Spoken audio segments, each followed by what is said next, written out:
You might get fooled if you come from out of town. But Live and local, it's The Drive Guys. Watch the show on youtube.com/Sactown Sports 1140. Or listen on the Sactown Sports app. Calpio says, Allen Stiles, the mayor of North Natomas. Nah, he's more of the game warden. Yeah. Somebody that Stiles the game warden. Yeah, Calpio that's him says from there on out. Uh-huh. Kingstown says Allen is 35 going on 75. Like those commercials, was it Allstate or something? It was like, and the guy is teaching classes to young people. It's like, don't be like your parents. Oh, that's not progressive? Was that progressive? Yeah. It's somebody. Young homeowners becoming Yes, their parents. right. That's Allen right there. The bathroom code is 4135. Every time That's Allen, bruh. Every time this gets brought up, it looks like, because, on this new text setup that we have, we can see past texts. There's somebody from the 209 that every time they say, Allen, stop being a snitch. And I'm wondering, 209, don't tell me you one of them, okay? Don't tell me. Look, I have not snitched on anybody. I'm trying to, this is the platform that That's I'm a on. half snitch. But I'm not. I'm not record saying somebody, that's at least a half No. snitch. I come on the air, and maybe the person that I videoed said, oh, man, I thought that was Allen. Let me stop and fish legally. That's all my hope is. That's a threat. First of all, you've already put the threat out there that you may be on them. No. Yeah. I'm saying this out loud. I'm saying this out loud to everyone. Dude, Allen, man, honestly. Well, I'm going to start calling you game warden, G-Dub. And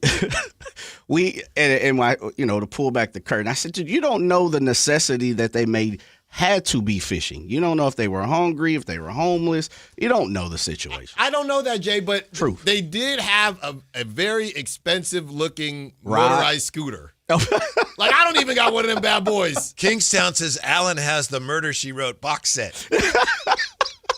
He's the best at Clue. Y'all got jokes. It's fun. Like I said, I have not snitched on anybody. But I know, y'all know I'm out there.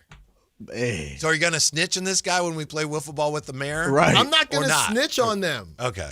I'll blur the face. You just want the mayor to know this is Yeah, going on. This is going on. In your city. You'd want to know. Yes, this is going on in your city. What can we do? I am somebody that is All the problems vested. he's got as the mayor of Sacramento. And you're going to say, look, there's something you need to address now. Now. He's up to bat. Hey, real quick. Let me just Throw him off his let game. me just chat with you real quick. Do you know that this is happening? What does that sign say? Can you read that sign? It says no fishing. I don't think in wiffle ball you have a catcher, but maybe we could set that up so you can have a conversation with him. That's what I'm saying. Yeah. And there's a plethora of things that we need to go over. That's just one of the things on the list. And I'll take care of it for him. The fact that you are a willing volunteer of the Department of Fish and Wildlife is killer, man. It truly is. Like you have. He's undercover. Yeah. That'd be a great show. Look, I just want everybody. Fishing game undercover And- with and- Allen Stiles. And if this is a necessity, then hey, we can discuss and we can figure that out too. But leave the fishes. You should have discussed it then, sir. You I'm could have not went gonna up there and sli- offered some services. I'm not rolling up on that dude. I'm You getting just the feeling videotape that him. even if the sign said fishing allowed and You they ain't caught having it. something, you'd go up there and go, hey, I need to measure that. No. But I always when I'm leaving or coming into the neighborhood and I'll see them and they're leaving, but they're not actually in the act of fishing, I think, okay, I can't assume that they're going to fish illegally. I don't think they can make it all the way to a legal fishing area, but I can't assume that, so I got to let them go. Dude, the fact that you've put some thought into this put a lot at of some thought point in time, this must have been a discussion on the Allen Stiles show. Oh, multiple times. That's how I found out about it. Yeah. Multiple times. That's how I learned about it. This is a while ago, right? I've been on this. Yeah, this is over a year ago. And the summer, this is where nobody cares. Summer is a busy time for me. Why? Because you out enforcing licensing? It's a very busy time for me. Because that's when the critters are out, Jay. That's right. I see. The That's critters right. are out. Allen's got work to do. That's right. Evan Sittery, your buddy, has work to do. Evan Sittery, it's time for a trade talk today. We don't have We might have one tidbit that's new. I don't know. We'll see what you think here. Evan Siddery has where Ja Morant will play after the 2026 NBA trade deadline per Kalshi Sports. Heat 43%, Grizzlies 17%, Kings 16%. That's wrong, Alan. That's wrong. I mean, that's inaccurate. He's not coming to the Kings. Yeah. Right? Fair to say we could say that? Well, Dave this morning said there's, never say never, but if you could say never, it would be never. And this is where the Kings have been at. I asked Dave about this a while ago, maybe 2 months ago, about the Kings and how everybody is still afraid or maybe not believing that they won't do the double down thing. And he said at that time, before the Trae Young stuff came out, before the Ja Morant stuff all officially came out, he said they're not doing it. They're not doing it. Here's what Hollinger said. He said, Ja to Sacramento, they seemingly only get mentioned here because of the Vivek Ranadive is crazy enough to do this factor. That's what John Hollinger said. That's the 16%. Yeah. So that's a lot of people around the country nationally like, yeah, the Kings would probably do it. Right. Kings ain't doing it. No, and they're in Berlin right now, and Ja just got into it with one of his teammates, and any of the lip readers out there, they're plenty. Said, yeah. I don't bleep with you, and I don't bleep with any of y'all. So it's cooked. It looked to me, too, like he was saying, 5 minutes. I've been here 5 minutes. Yeah. I've been here. Yeah. It's over, man. It's over. And you know what's so interesting? Everybody's bringing up the Miami Heat, right? And I know Bam is starting to shoot threes now. It's a perfect fit for the Heat culture. That's what I was going to say. Why? Eric Spoelstra gets mad when Khalil Ware does something very minor, but he wants to deal with Ja Morant. Or the other flip side of it is maybe that's the only place that could rein in Ja. There's two ways to look at it. Does Eric Spoelstra want to handle a project right now or not? Yeah, it's like when the Patriots got Antonio Brown. Didn't really work, did it? No. Our culture can withstand it. Right. When the Warriors got Boogie Cousins. Didn't quite work. No. Right when the Raiders tried for Antonio Brown, so and those are all guys maybe not Boogie, but I don't know. Antonio Brown still had a little bit of a decent amount of gas left in the tank. Ja, I guess, has more because he's younger, but he just hasn't been really playing well or playing at all. More Siddery. The Bucks have been shopping a package of Kuzma, Portis, and draft compensation during trade season for an impact rotational upgrade. Milwaukee has recently made trade overtures on Ja, Michael Porter Jr., Trey Murphy, and Zach LaVine to no avail. So if that's accurate, that would suggest that the Bucks have gone to the Kings and, hey, how about this? And the Kings like, yeah. Nah. You have to up the ante. No, I think they're just waiting it out. They're just waiting it out at this point. Jake Fisher says, Domantas Sabonis has interest from Toronto. We've continued to report that, but it'll be tricky to find an agreement there, being that the Raptors, to my understanding, are really just trying to look at what they can get for a combination of Quickly, Barrett, and Pirtle, and the Kings do not want long-term salary on their books right now, end quote. It's obvious here that one of the problems for the Kings is that a lot of teams are trying to get the same things that they're trying to get. Right. They're all in similar positions. And when I read that piece from Jake Fisher, the first thing that I thought is about Domantas Sabonis and his possible extension over the summer, and how I don't believe that when Jake Fisher says the Kings don't want long-term contracts, I don't believe that Domantas Sabonis is separate from that. And that's been my stance on this kind of the whole time. And obviously you got Keegan, and they've decided to give Keegan his money. I don't know if they're going to give Keon his money or if Keon even wants the money from the Kings, but they don't want to continue. If you are, I guess, Keegan's 25, anybody 26, 27 and up, I just don't think the Kings see them in that future. Precious Achiuwa might be different because of how inexpensive his contract in theory would be, but any of these guys that they currently have, because wasn't Zach LaVine up for an extension this most recent offseason, and the Kings don't even think about it. So I think they feel the same way about Domantas Sabonis in that, hey, we're not trying to add an Emmanuel Quickley contract. We're also not trying Emmanuel Quickley isn't bad. He's a pretty good player. He's $32.5 million a year for the next 4 years. He puts up numbers. I can't do that. Mm-hmm. I can't do that. I think I understand that, but I'm just saying he's not some bum. No, he's not. Oh, we paid him all this money. He hadn't done anything. No, he's not. But, I mean, if you want to rework things, that's fine. So, in a deal like that, they'd have to really, in my opinion, really want to move on from Domantas Sabonis. I got to double check. I know we looked it up. What, Quickly's 26? Yeah, I think so. Yeah, but I think he's not. Be 27. Yeah. Yeah. So, and you know what's funny? For me to say, hey, don't go in that direction. You know what's so funny is that Keegan is 25, right? You just gave Keegan this contract. He's not 22 years old. You know what I mean? So if you do believe, if Scott Perry believes in Emmanuel Quickly enough, I guess it makes sense. But it seems to me like they want to start fresh, and Keegan is the one guy from this group that they're willing to pay this contract to. Emmanuel Quickly will be 27 in June. I wanted to clean that up because you said he's 26, and I said, yeah, he's going to be 27. Well, duh. Yeah. What I meant was before too long, he's going to be 27. And Vince Williams Jr. is the Grizzly that Ja was getting into it with. That's right. And, they're supposed to be having a good time. They're traveling around, and the vibes just aren't right. So, I don't know. The Emmanuel Quickly thing, maybe I'm not giving him his just due. Well, it sounds like the Kings aren't interested. It surprises me a little because he's a Scott Perry guy. He has been productive, but he is only 6'2", and there's also this. The Kings have so many guards. What if they traded for Quickly and they couldn't move any other guards? Yeah. They'd have even more of a glut than they have now. Well, I think that's also a good point. Did the Kings overshoot the ability to move some of these guys? The only person, and people will bring up, just cut someone, just cut them.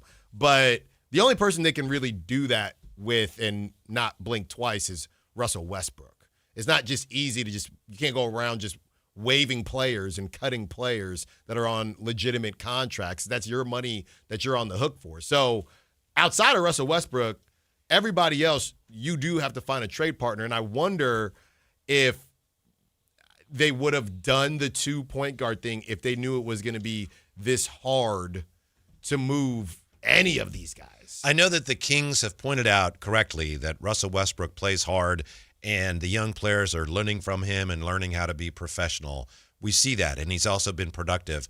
I just wonder, pardon me, I don't know the answer. I wonder how much of his value to the franchise right now in the short term is just he is a reason for people to come out to watch us play. Yeah, probably. I mean, in reality, if we're keeping it 1,000, which we have been all day long, you probably just waive Russell Westbrook at this point. If you look at why he was initially brought on this team, it's the same reason they drafted Nick Clifford. It's the same reason they brought in Dennis Schroeder. Let's see what we can do. Let's see what we can do this season. Let's see if we can be the Phoenix Suns. Well, they're not the Phoenix Suns. They are not going to be the Phoenix Suns, the surprise team in the West. So technically, they already know where they're not going, and I get everything that Russ is bringing on the court and off the court, but technically, you could have seen, hey, can Keon's playmaking get any better? Hey, can Devin Carter do anything? Let's brush off that jersey. You could have gone in that Nick Clifford. Let's see what his playmaking gets to. You could have done that when you, I guess, figured out, hey, this team is not going anywhere, and they haven't done it. And my problem has never really been with Russ. They just have too many guys to be leaders. How many dang leaders do you need? Your frenemy, Matt George, suggests that, hey, maybe they should keep Malik, and Schroeder's the one they should try to move. Sure, if you want to do that. Now, I guess there should be a bigger, and what funny world this is. Well, if you can't move the guy that's playing better than the other guy, what makes you think you can move the guy that is not playing well? Right. And is slapping Luka. Mm-hmm. So I don't disagree with that. Somebody just got to go. I would prefer it not to be Malik, but I don't know. Whitey, as the saying goes, the toothpaste out the tube. Malik, I know he's being the consummate professional as far as, we have seen, but at this point, you've been shopping him for so long. I don't know. It just seems too far gone. It's apparent here. I know that we talk a lot, and you just mentioned it a few days ago, how fans here overvalue Kings players. And I think, as we've said, fans do that in every city. But it's apparent to me that front office, and this goes back to before Scott Perry got here, he didn't really have a say on any of this. the Kings front office and ownership, they overvalued their own players. Yes. That's why you end up with a bunch of guys you're paying a lot of money to that nobody else wants. Right. I do wonder. I mean, I would say this: the DeMar DeRozan next season not being guaranteed. I think that's kind of a saving grace in case you can't move him.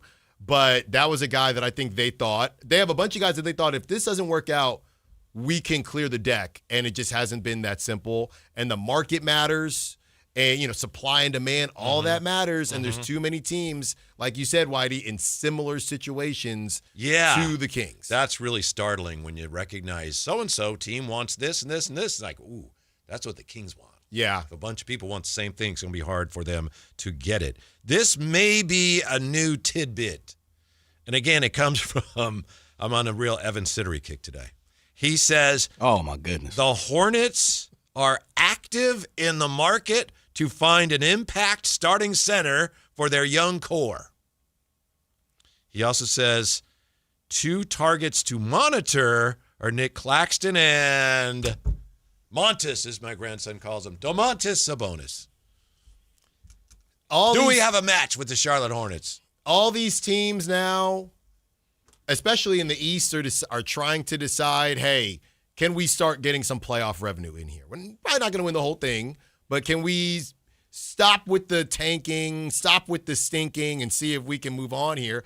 I mean, I guess it makes sense, but I don't know. Are we just doing a thing where we're just now putting Domantas Sabonis in every team? We were doing this with the Wizards last week. It's just every team that they're tired of stinking, right? Very similar to how he came to the Kings. He's just the fixer. He's like the John Taffer of these teams that have stunk forever, and you're just trying to get to the playoffs. Well, it sounds like teams that are letting it be known that they are looking for centers, and then people are just assuming, oh, well, then they probably are in on Domas, and I'm not sure they always are. Or the other thing is, too, Whitey, I know the flattened odds, so it's a lot harder to tank. You think some of these teams are just putting stuff out there?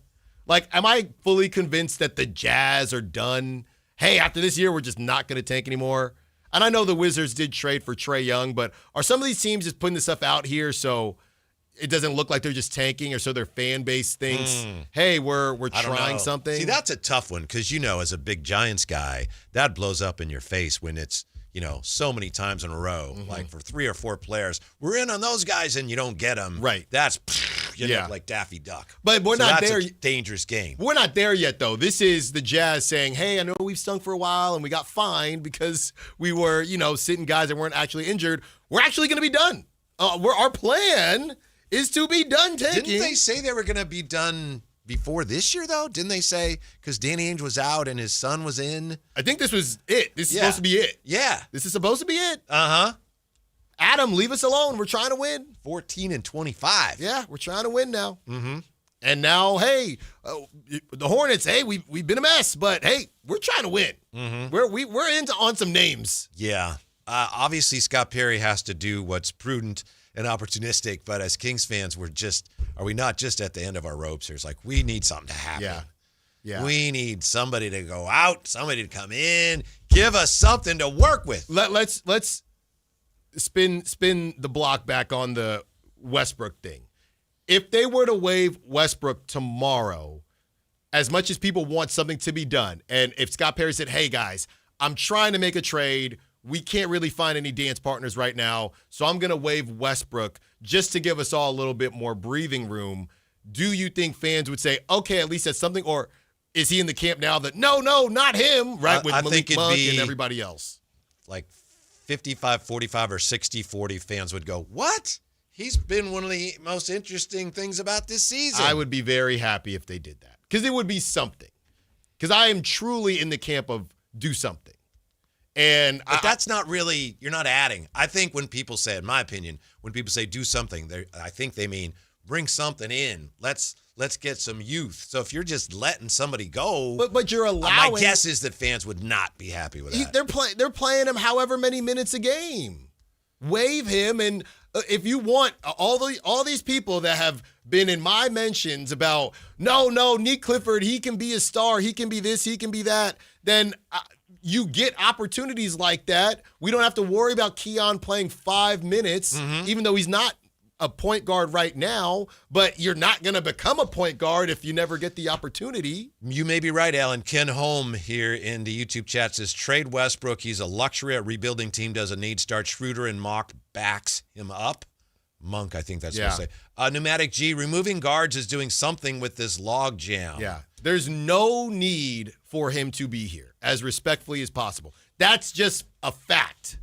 That's a fact. Besides jerseys and records and good vibes. I'll give you 2 reasons. Okay. And I didn't think they should have brought him in. One is, as Scott Perry has said, he said Monday when he was on with, Christopher Laud and J. Ross and the other guy, he said, Russ is such a great example, blah, blah. You know all that, right? Yeah. Yeah. And then the other thing is, he is a reason to watch the team. Now, maybe those aren't great reasons, but you said there's no reason. There's 2 reasons. And maybe those aren't more important than the reasons for letting him go, but I don't think they're going to just release him. But I don't see, in terms of the optics, I don't see how that benefits them. But how many times do we have to see Carmichael Dave or one of these other Kings focused accounts?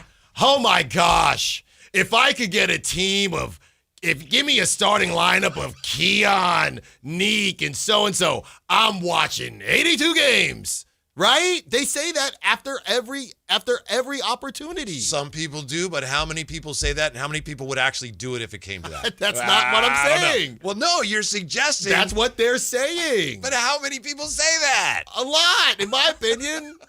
Oh my gosh, if we could just get Keon and Keegan, give me 82 games. Enough with the vets. So we're going to say enough with the vets, right? Enough with the vets, but Domantas Sabonis, he's arguably the best player on the team, so he doesn't count. And you have Zach LaVine, he's going to expire next season, but we know it's a bad contract, so he doesn't really count. And now you can't move Westbrook, so he doesn't count. So really, when people are saying enough with the vets, it's just DeMar DeRozan. The people that say that, and bless them, but they are so involved with the team and they know so much about it, they're going to follow the team no matter what. In my opinion, and I don't have the research on this, I think when you're trying to get people to come to see your team play, you have to realize there's a lot of those people, they don't even know all your players. Yeah. But it's like, why should I go? They have Russell Westbrook. Oh, I know him. Yeah. Yeah. So I think that's part of it as well. I agree. I think you're trying to get fannies in your seats. It's not about Russell Westbrook. If I had to choose between Westbrook and Schroeder, I would choose Westbrook. I didn't sign both of them, though. And one of them you signed for $40 million. So it's not about Westbrook. It's about process of elimination. He's the easiest one to remove. You can't just remove Dennis Schroeder. I don't know. Yeah, you may be right. I would guess that it would be a tough sell for them. And I see the benefit of it, but it would be very business-like, and I don't know if it would look good in terms of the optics. Yeah, optics. What do you think, Jay? You just released Russell Westbrook. Does that fly with a fan base? Not right now. I don't think so either. Not right now. And it might be actually prudent in some ways, and maybe even prudent and what's the other, opportunistic. But I don't know that I don't think it would fly. I mean, I understand what Alan is saying. I do too. Yeah, I definitely too. get what you're saying. It's kind of one of those things. It's like a catch-22, Alan, and please correct me if I'm wrong. But yeah, I get it. But also, this is a business. Truly, it truly is, and especially when a team has barely won 10 games. Whitey, I think you're spot on. And you say this quite a bit. You have to, it's a tough thread through the needle situation, right? Yeah. Like you have to put it through the eye of the needle. And the Kings have tried to, albeit, of course, not being successful on the court, producing W. So I get what you're saying, Alan, but I think post February 5th, I think you'll have a little more oomph on the back of that argument compared to still right now where you have a little wiggle room and you just can't never say never. I know what you mean too, Alan. I sit there and I watch the games, and you look at the box score, and let's say even when Russ has a good game, and I look at the shots, like Russell Westbrook is taking the most shots. Yeah. How is that really helping? How is that helping? Yeah. But I would say it like this, and I will agree with Jay and kind of change my stance and say, my belief is probably in a perfect world, they can move some of the other guys. DeMar DeRozan, I don't know about Dennis Schroeder, but DeMar DeRozan, Dennis Schroeder, Malik Monk, 2 guys, right? You move DeMar DeRozan, Malik Monk, you can't bring back a guard, right? And then in a perfect world, they do get to keep Westbrook because of what he is bringing to the team. And then at the end of the season, it's the end of the season. So I do think that if they can't do that, then they might have to have a conversation with Russ. Maybe another team is interested as they're trying to make a move. But, yeah, maybe it's just a little early now. If they can't move someone, then it gets a little squirrely. When we come back, I've got a great next gig for Mike Tomlin. Does that mean we're steering away from the Kings conversation? Not necessarily. Next on Sactown Sports. Hey there, it's Mark and Tom, the travel and entertainment